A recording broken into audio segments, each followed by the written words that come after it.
There comes a moment when life begins to change faster than your ability to control it. You try to hold one version of yourself together, but the world keeps moving underneath your feet. Something ends before you are ready. Something begins before you understand why. And in that strange space between ending and beginning, most people do the same thing. They resist. But change is inevitable. In surrender, there is peace. They reseason the new season they did not ask for. They try to make life go back to the shape it had before. But life rarely moves backward. It bends, dissolves, opens, and becomes something else. Alan Watts understood this deeply. Much of human suffering comes from resisting the movement of life. Not from change itself, but from our demand that change should not be happening. We suffer because we try to freeze a river and then wonder why our hands are cold. We suffer because we confuse stability with peace. True peace comes from surrendering to change. We suffer because we believe that if something is changing, something must be wrong. But what if change is not the enemy of life? What if change is the way life stays alive? Everything you love is moving. Your body, your thoughts, your relationships, your dreams, your identity, your fears. Nothing you touch remains exactly as it was. And yet the mind keeps asking for permanence. It wants a guarantee before it loves, certainty before it begins, proof before it trusts. It wants life to become a stone road instead of a flowing river. But life is not stone. Life is water. It moves around what blocks it. It changes shape without losing its nature. And maybe wisdom begins when you stop trying to become a wall against the river. Maybe wisdom begins when you learn to move with it. This does not mean becoming passive. It does not mean letting life destroy you without response. It means understanding the difference between responding and resisting. Responding is alive, resisting is frozen. Responding listens to what is happening. Surrender brings inner peace. You can feel pain and still flow. You can grieve and still move. You can be uncertain and still take the next honest step.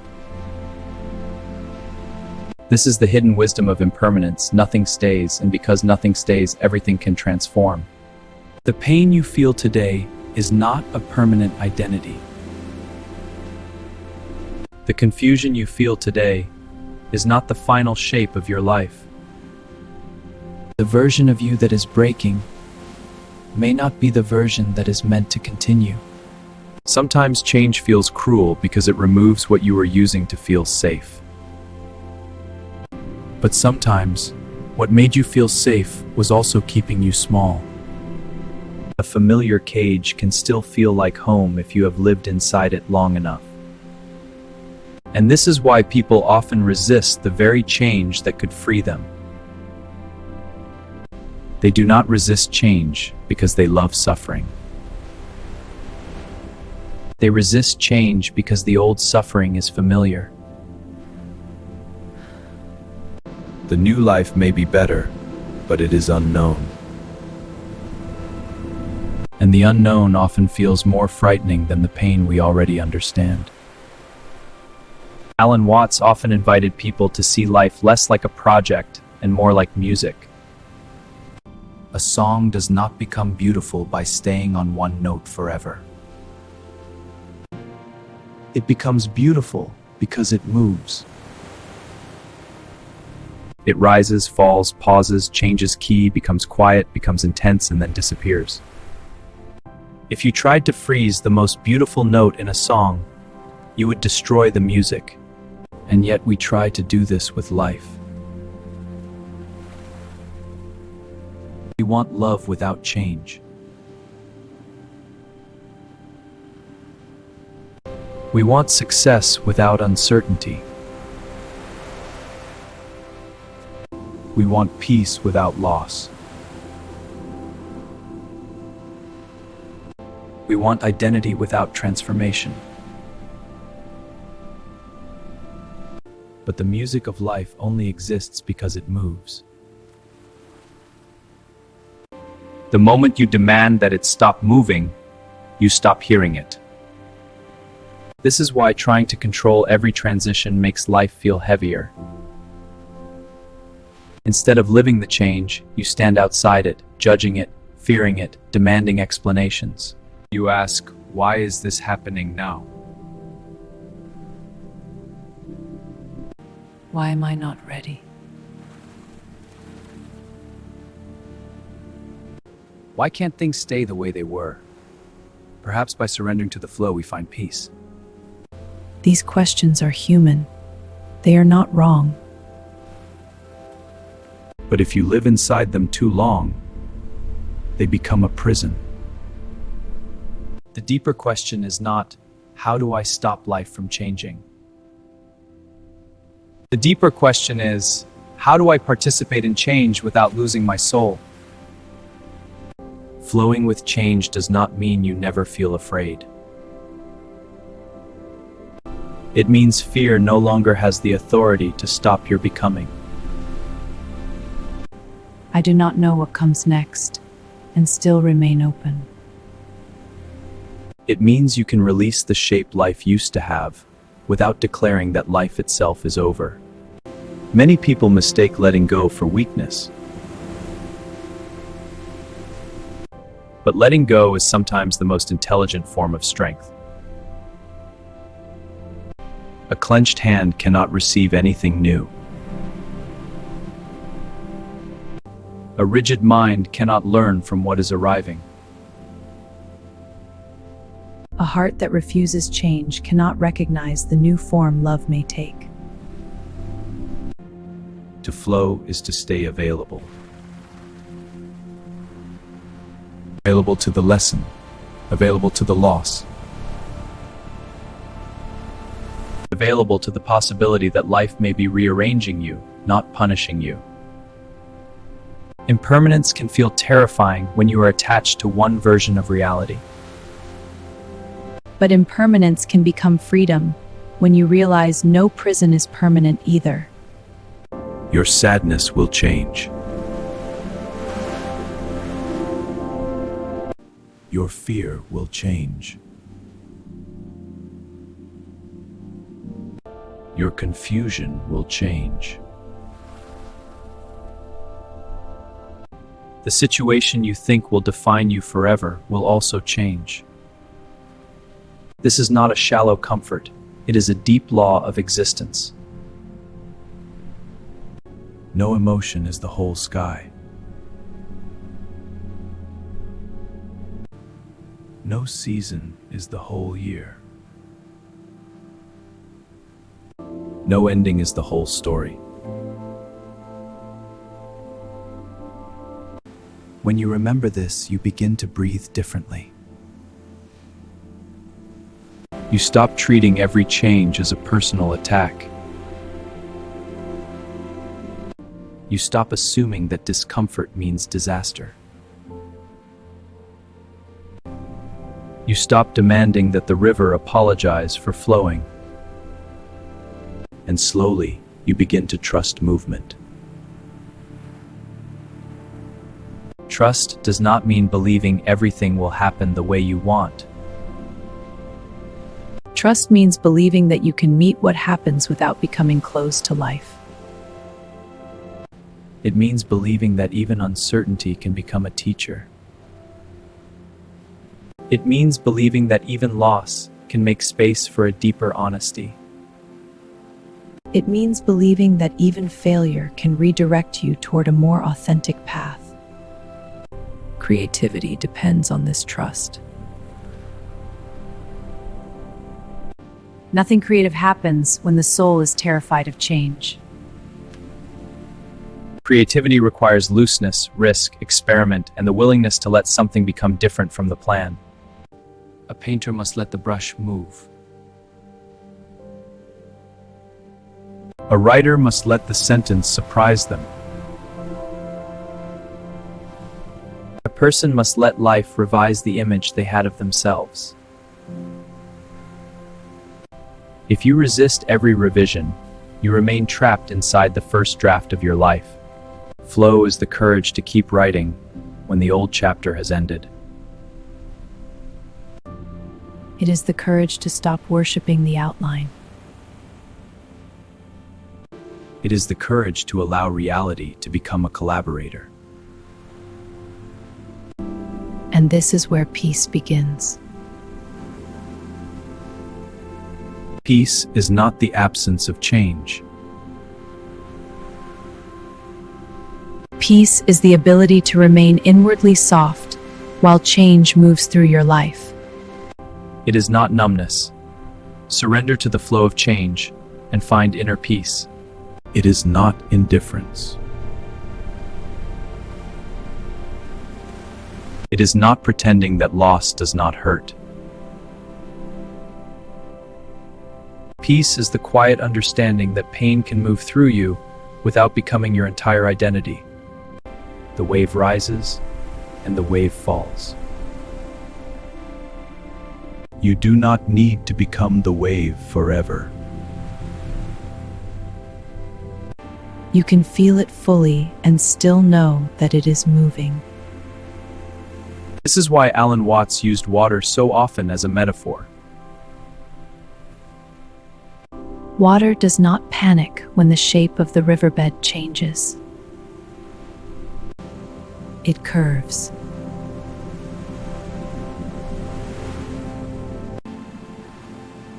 It deepens. It narrows. It widens.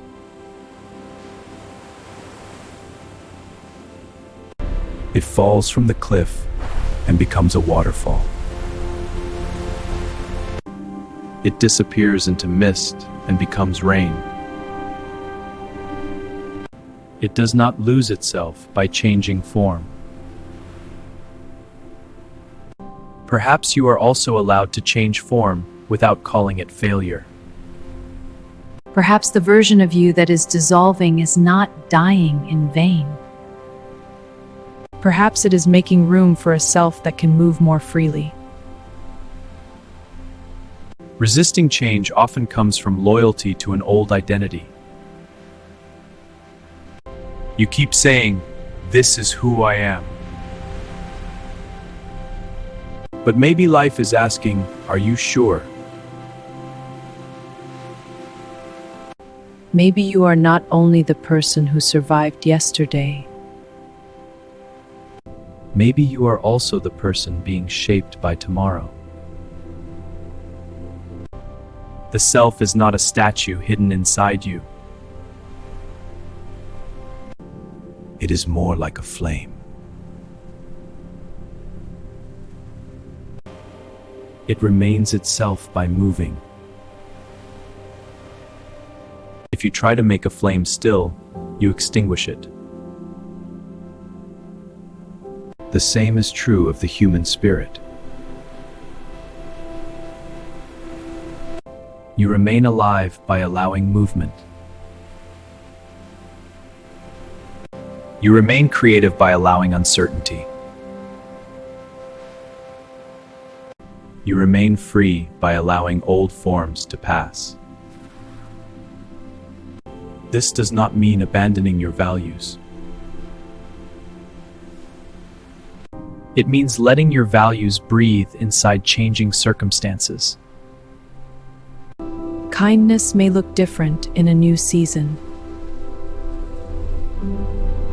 Courage may look different after loss.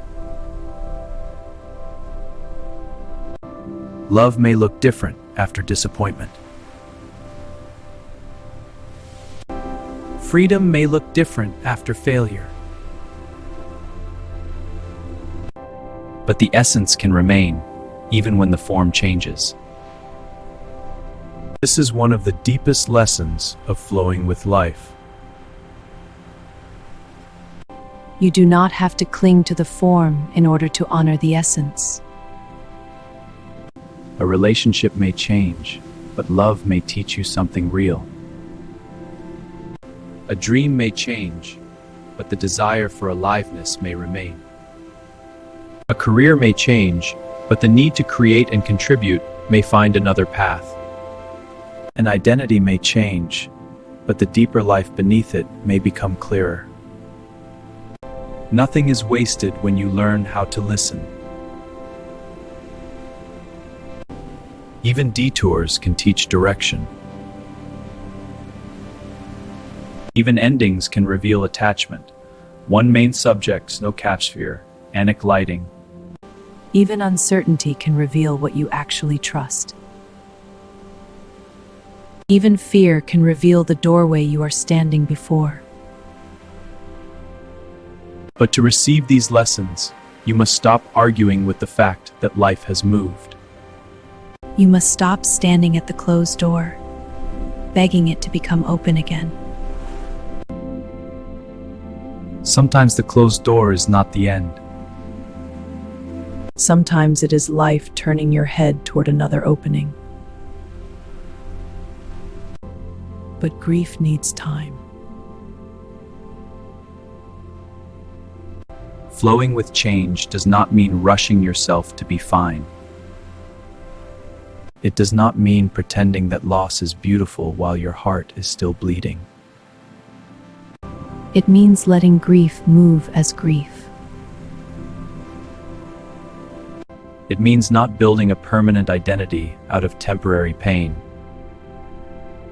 It means allowing sorrow to become a river instead of a stone. You do not need to force yourself to be free. Force is another form of resistance. You do not need to turn surrender into a performance. True surrender is quiet. It is the moment you stop fighting the reality already in front of you. It is the moment you say, "This is here now." And because it is here, I will meet it with as much honesty as I can. That sentence changes the nervous system. It does not solve everything. No, surrender to the flow, find peace in the change. But it stops adding the extra suffering of denial. Denial says this cannot be happening. Presence says, "This is happening, and I am still here." That is the beginning of flow,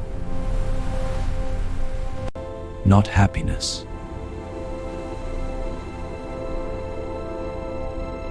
Not certainty, the flow of life. Surrender to the change. Presence.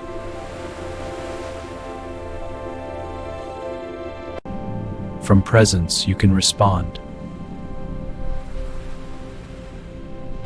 From resistance, you can only react. Reaction is often the old self defending the old shape. Response is the deeper self learning the new movement. And life is always inviting you into a new movement. Sometimes gently. Sometimes brutally. No text, no subtitles, no captions. One main subject. Moody philosophical atmosphere. Sometimes through opportunity. Sometimes through loss. Sometimes through boredom, when the old life no longer carries energy. Sometimes through crisis, when the old structure can no longer stand. Change does not always arrive politely. But even when it arrives painfully, it can still carry information. It can show where you were too attached. It can show where you were asleep. It can show where your creativity had been buried under routine. It can show where peace had been replaced by control. To flow with change is to become a student of what is happening, not a victim of every movement. Not a controller of every outcome. A student.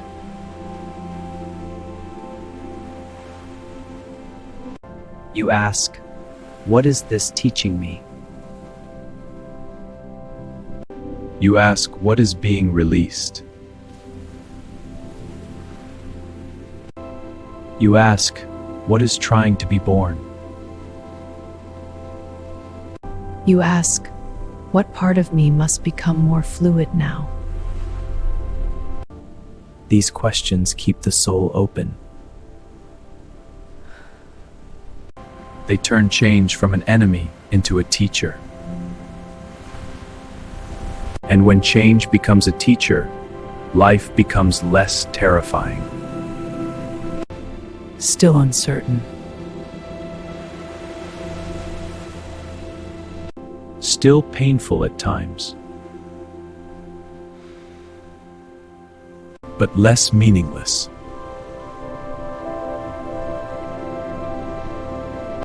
You begin to see that every season has a task. The task of spring is emergence. The task of summer is expansion. The task of autumn is release. The task of winter is stillness. If you demand summer from every season, you will hate most of life. But if you learn the wisdom of each season, you can suffer less when the weather changes. Your life also has seasons. There are seasons for building.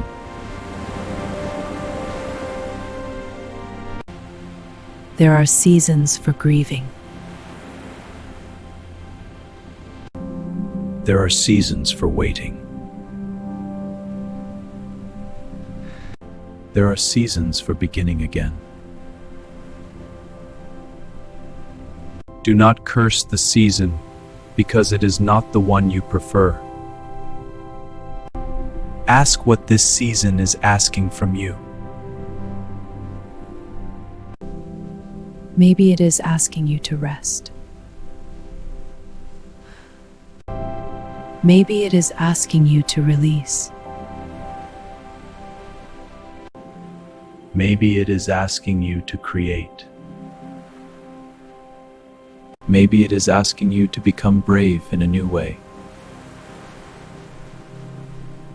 The wisdom of flow is not passivity.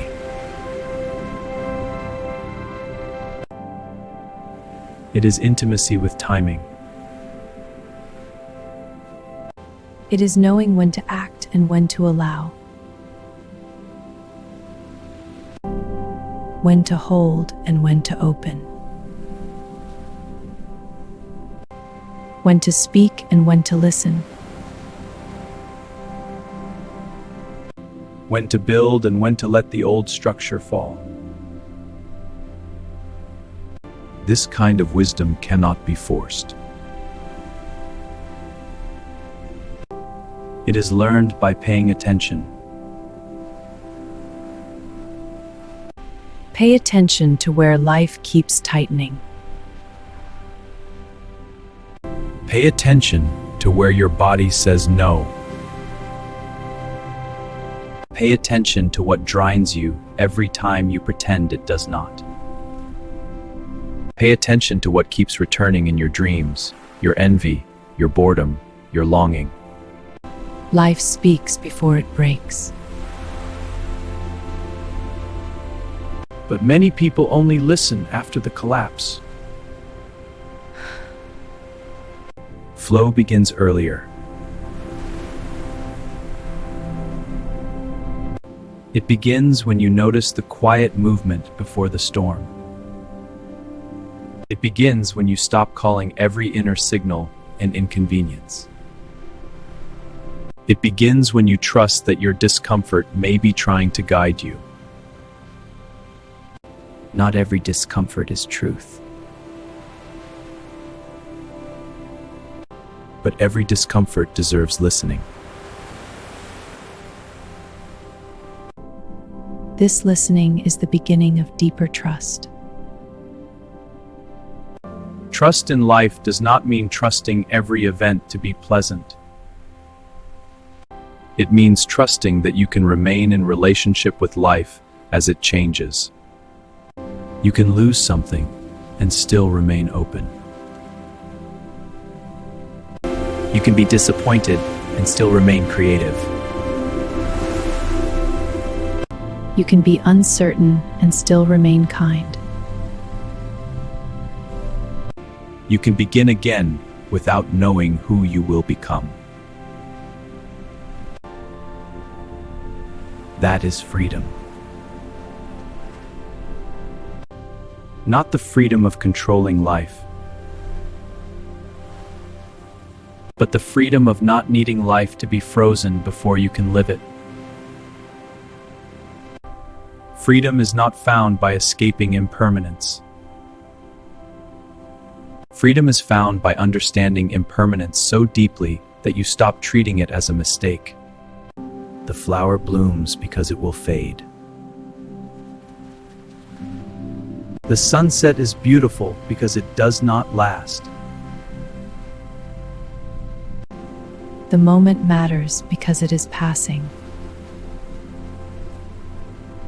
Love becomes precious because it cannot be possessed forever.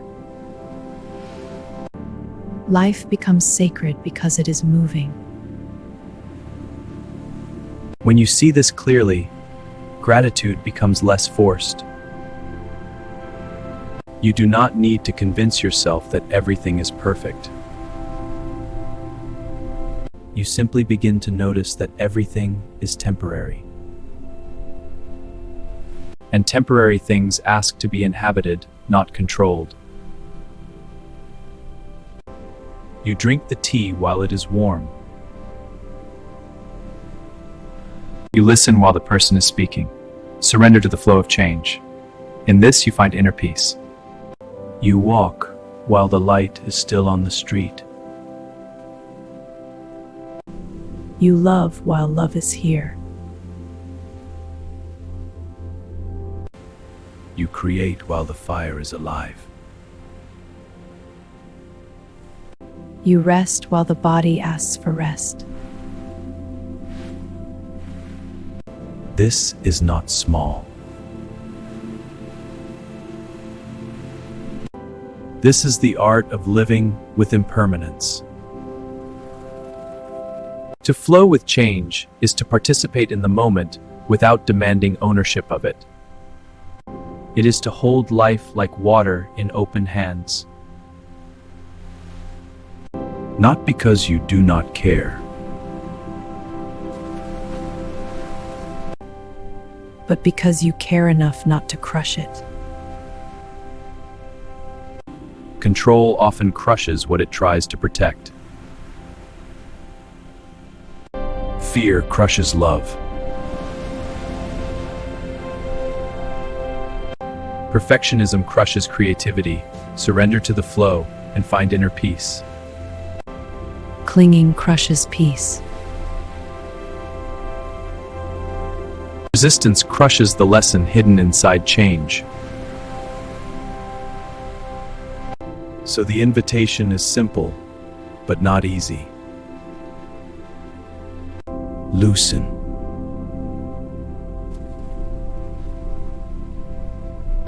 Loosen the grip on the old story.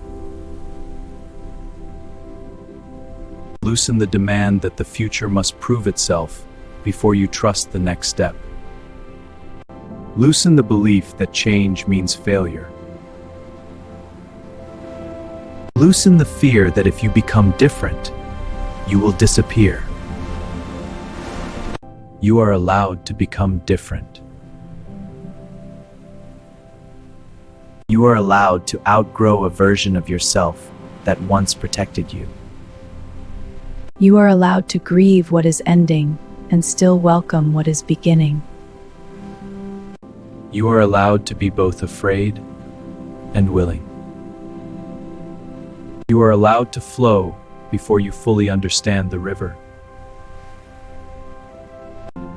And maybe that is the beginning of peace. Not knowing the whole path, but no longer refusing the movement. Not controlling every outcome, but meeting each turn with attention. Not escaping uncertainty, but learning to breathe inside it. Not becoming untouched by change, but becoming less terrified of being changed. At the end of all resistance, life is still moving. The question is whether you will move with it, or spend your soul fighting the current. Alan Watts would remind us that you are not separate from the river. You are not standing outside life, trying to supervise its direction. You are life, happening in this form, in this moment, with this breath. The movement you fear is not outside you. It is also you.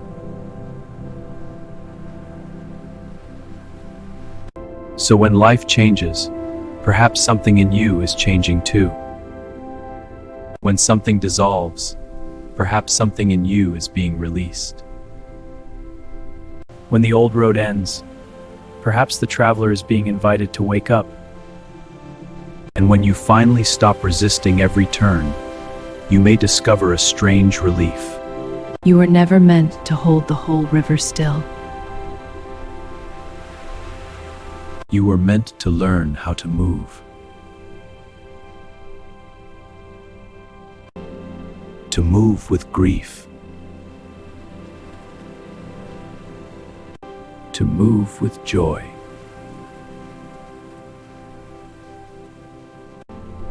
To move with uncertainty.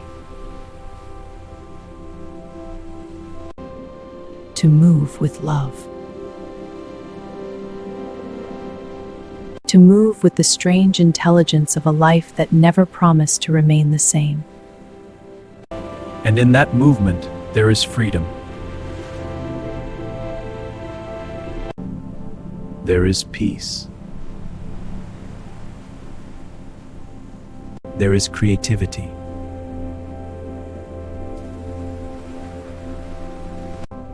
There is trust. And there is the quiet wisdom of knowing that nothing stays, yet nothing is truly wasted. Everything changes form. And if you listen deeply enough, even change can become a path home.